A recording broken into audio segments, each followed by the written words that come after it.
Hey guys, I decided to make a new video today because I'm quite frustrated with the medical system right now. I've been waiting, so I have some fat necrosis. Right here, you can see it when I like those little nodules, and I have to get them removed. And one of them's actually painful. But the thing is that the guy I was seeing said, wait till the beginning of year. That was 2020. And I'll get contracted with your insurance because he moved to his own little place or whatnot. And so I did what I was told and I waited and I called in January just to find out they're not going to get contracted with my insurance. So it took months and months to find a new doctor. And I find her, and my surgery was scheduled for yesterday, and it was canceled. And I noticed that on Friday that it was canceled, and nobody could tell me why. And I find out that she left. So that leaves me back at square one.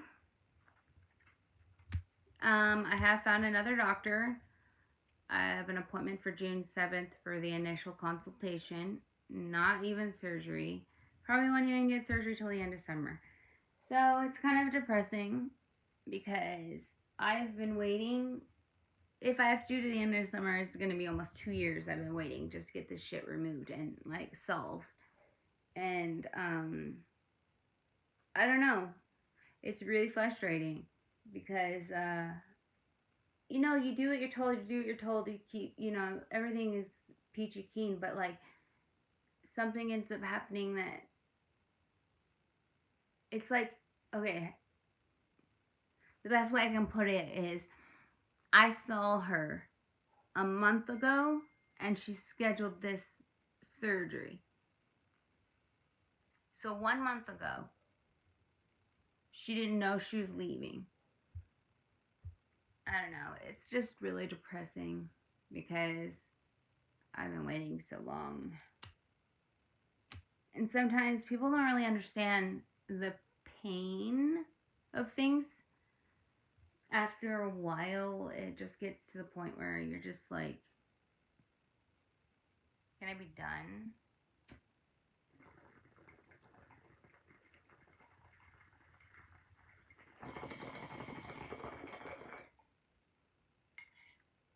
So it's just rather frustrating. But I moved into my new house. I haven't spoken to my daughter in a month, which is very weird because I never thought that her and I would stop talking. Like, I never thought she would do what she did. But then again, like, she has this boyfriend and she's in love. You know how that goes. And I'm just trying to let it go. And just focus on my son because he had a hard time with her leaving because she didn't tell the truth. She told him, "Oh, I'll be back." He waited and waited all the next day. Didn't come back. Then he asked, "Are you moving?" No. He waited, and it just became like this huge fiasco. So now I'm at the point where I am all about my son and what he wants and how he feels because she didn't give a rat's ass about how he felt. And that's how I feel. Bottom line is that I don't. Sorry.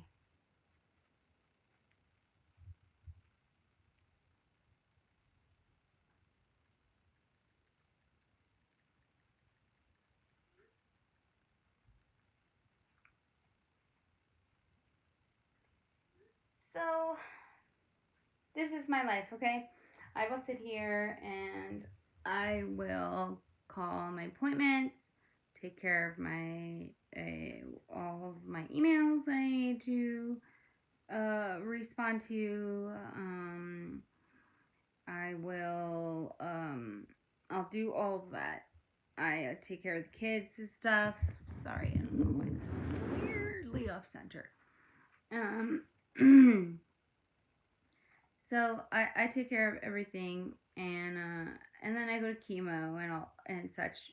You know, I have all those appointments. But like, it's really weird because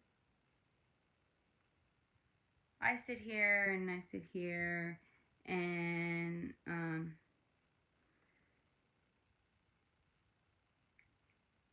see, this is what I'm talking about. This is a great example right now. I cannot talk to you and type anymore. I used to be able to do that all the time. I used to be able to like sit here and talk to you and type without looking. Now I have to actually focus.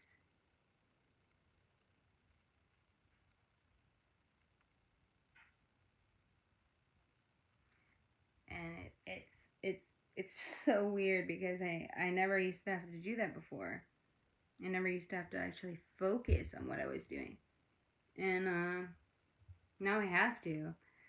So, but anyway, back to life lately. I let my daughter go. I've been focusing on my son, focusing on what we're gonna be doing this summer. I don't know yet quite for sure, but I know we're gonna be doing something. Um, the surgery bullshit. I think I told you that I was told I am not gonna get off chemo. Yeah, that was a hard one. But it came from the nurse practitioner who helps my oncologist, so I can't 100% say that's for sure. But it is a killer if it is, because I was like excited to get off chemo and to have my life not dictated every 3 weeks by chemo and then a week of recuperating and stomach issues, meaning diarrhea out the wazoo. There's sometimes I don't even pee. That's how bad it gets. Chemo is really wearing me out, wearing my body out. My potassium was low this time. It's usually borderline low. Like, it's like right there where they're like, I don't need to give you the meds, but eek. And they need to do a bone density test now because of my weakness and my pain in my spine. So I'm interested to find out like what's gonna happen with that. I've never had a bone density test, and I'm hoping to God it doesn't fucking hurt because I'm really tired of shit hurting me. Like, it's amazing how many things that a cancer patient has to go through that are painful, and it's like the cancer is painful enough. The treatment and how it affects your body is painful enough. Like the first 6 months of chemo, way back in 2014. That's my bear. He's waking up. That's my bear waking up. But yeah, back in the end of 2014, when I first started the first 6 months, I was on 4 different chemo drugs, and hi baby bear, and I lost my hair within like the first week, because what it was the first chemo I had Taxol, Perjeta, Herceptin, carboplatin, and then the next week, in the next 3 weeks, it would just be Taxol, Taxol, Taxol.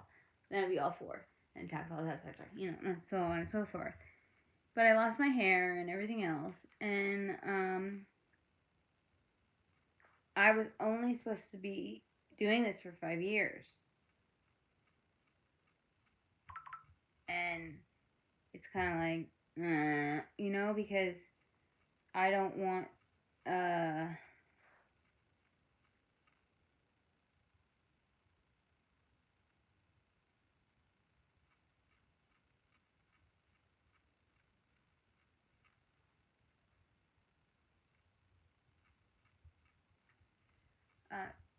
like, I don't know what I was saying, but I was only supposed to be on this for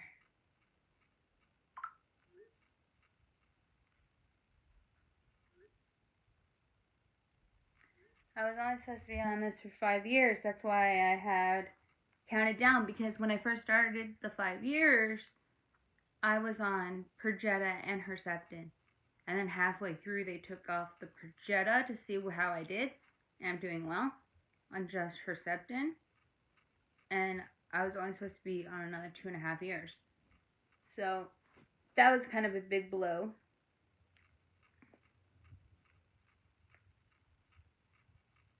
I don't want to be on chemo for the rest of my life. I want to be able to travel to see my friend in Denmark and be able to stay for a month or two. You know what I mean? Like, I'm so sick and tired of everything being dictated and,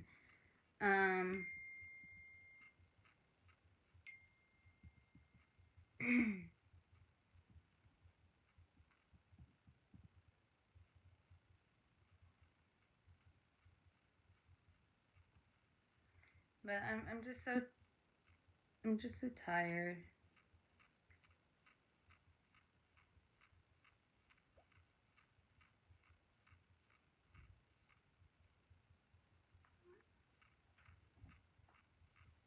Just so tired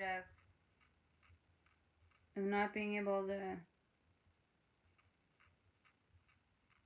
like, be me again.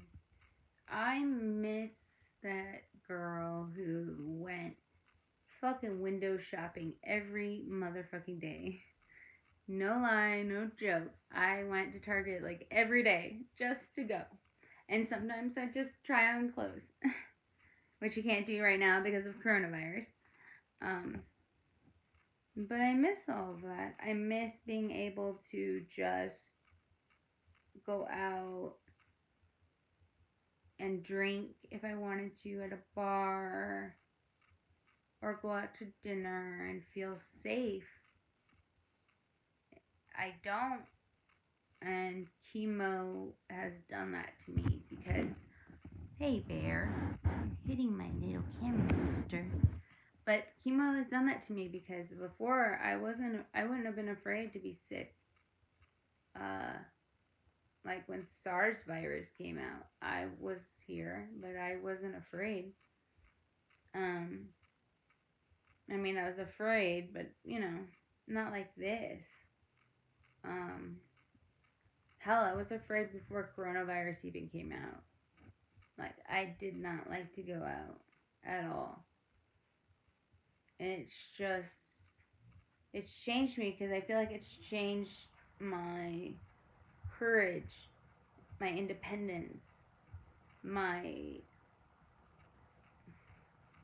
sense of adventure. I also think my divorce scarred me a little bit too. Because, like, everything happened so quickly. And it was like cancer. Everything happened so quickly. So it was hard to get over, and it was hard to adjust that rapidly. I've adjusted since, of course, but I can remember that feeling of being lost. And the thing is having depression makes it so much worse. I can remember, I'll admit that I used to cut. I would try not to have it show. Most of my cuts are now covered with tattoos, except for this one right here. But I would take a nice clean razor blade, and this is the weird thing, okay? I would clean it with rubbing alcohol. Make sure my leg was clean with rubbing alcohol, and then I would cut myself. That's weird. But I don't do that anymore. I have a therapist, and she's helped me immensely.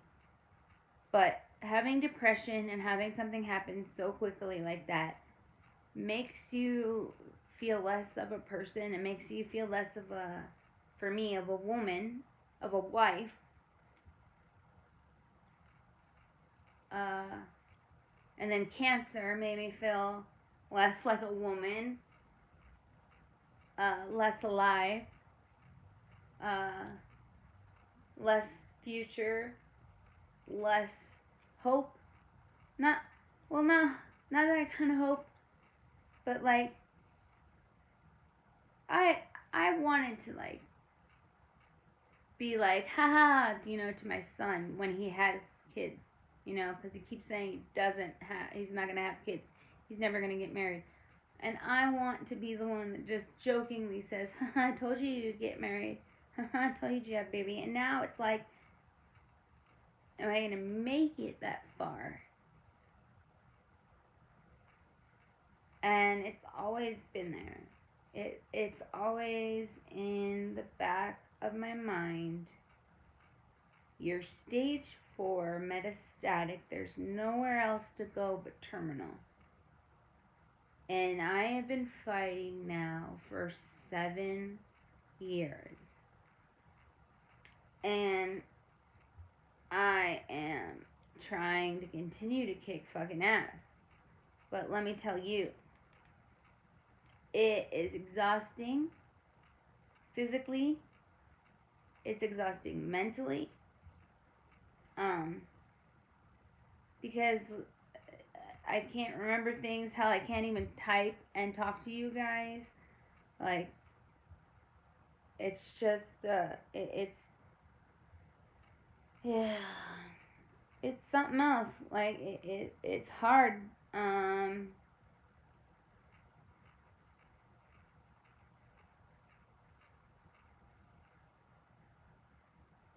Like, I really miss being me. Being that adventurous, let's go to Slide Rock. And the last time I went, I slipped and smacked back my head, and I wiggled my eardrum loose. So, like, and I was careful. I was like, walking like, and I still, whoop, pat, ringing, just this ringing I can't even describe. Imagine nails on a chalkboard, but in a ring form. And that just sucked because I didn't want to lose that. And like, we went down, it's around from, I can't remember what it is, but it's up in Flagstaff and it's around Slide Rock, but it's like these ruins built into the cliff.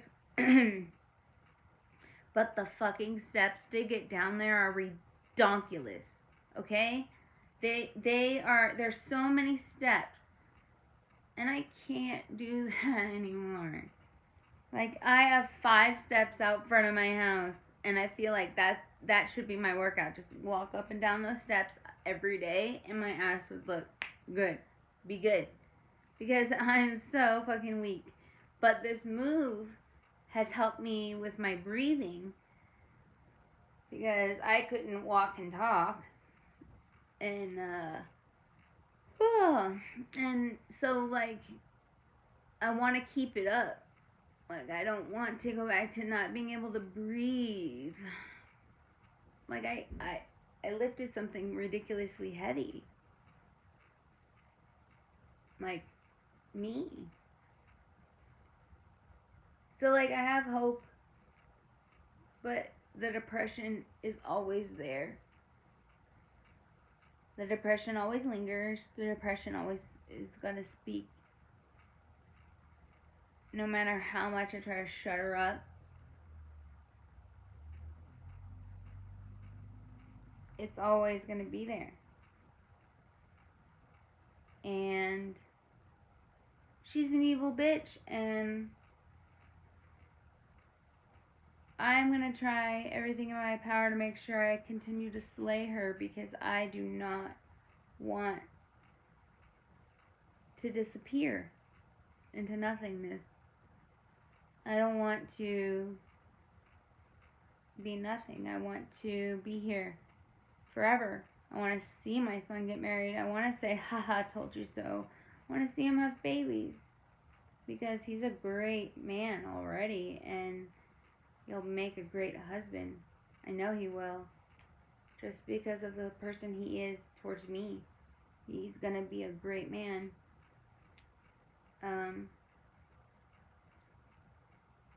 And he's so nice to my boyfriend.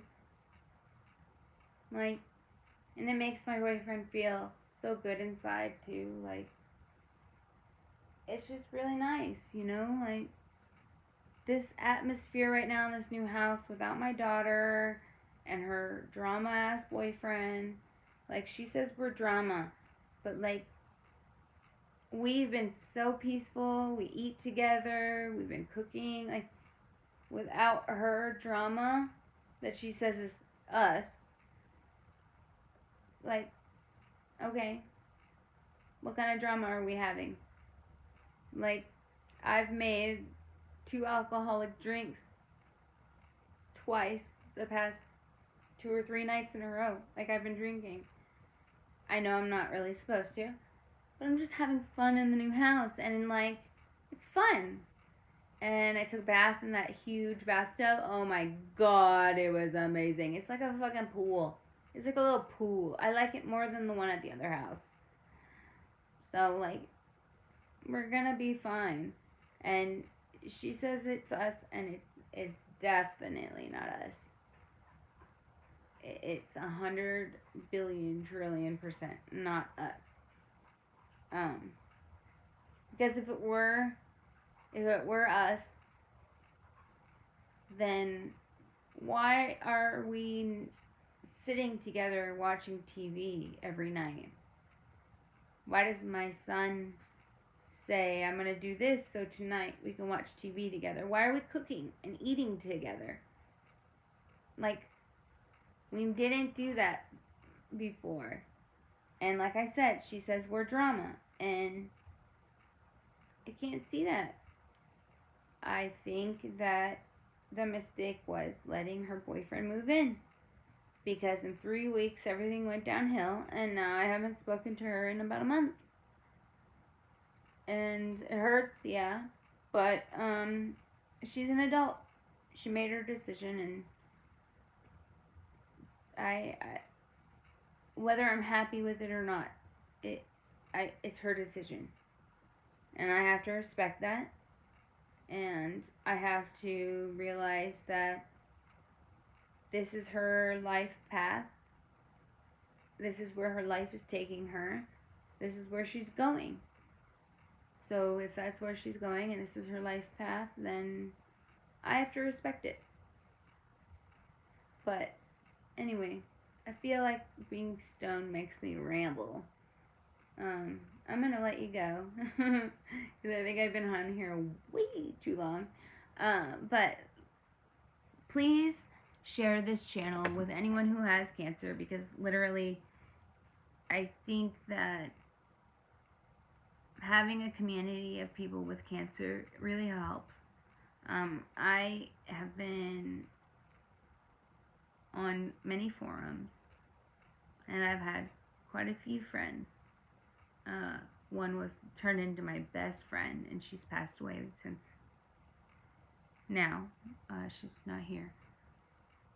But I want to try and build a community, and I want to eventually go live so I can answer your guys' questions. So please, share this channel, subscribe, get your friends to subscribe. It's just a click. You don't even have to watch the videos. I just want to be able to go live for those people who want to ask a question, and I can answer you then on the spot. You don't have to wait or get a comment and then wonder something else, and it has a, you know, I can tell you point blank what it is. So definitely share, subscribe, and until next time, I love you guys and stay safe. Bye.